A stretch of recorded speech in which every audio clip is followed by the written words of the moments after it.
What are intrusive thoughts and how do you break free from them?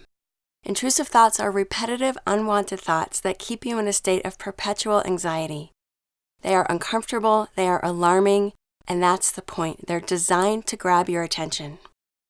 They often start with the words "what if," although they can also present as a statement, and they can sound like, "What if I lose all my money? What if something bad happens to my child? I have cancer. I don't love my partner." At the core, intrusive thoughts are attempts to find a foothold in the groundlessness of life, which means the fear of loss and death, and an anchor in the ever-changing sea of our emotional lives, which can be overwhelming. In the absence of healthy footholds and anchors, the mind sends down the intrusive thought and tells you that if you grab hold and try to answer a fundamentally unanswerable question, you will find certainty. You will be lifted out of the uncertainty and find solid ground.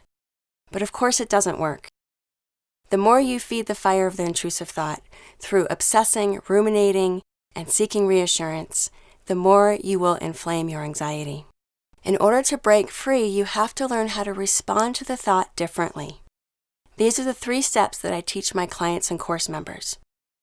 Number 1, name the thought as intrusive. As soon as you hear that familiar intrusive thought, say to yourself, "This is an intrusive thought."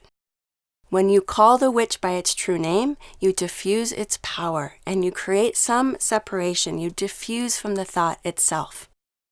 Number 2, expose the lie. Intrusive thoughts are compelling and convincing. But if you believe that they are categorically true, you will fall down the rabbit hole of anxiety every time. So instead say to yourself, "I know this feels true, but it's not." And remember, just because you have a thought, that doesn't mean it's true. The 3rd step, and this is the most important and the most difficult to do, is to sit with the underlying feelings. This means that you're going to expose the protective mechanism of the intrusive thought.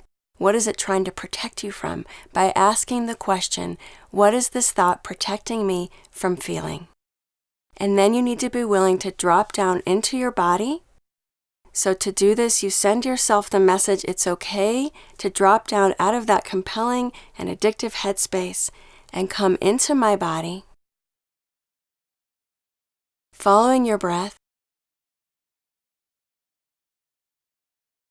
and allowing yourself to notice what is living inside, in your body, in your emotional realm.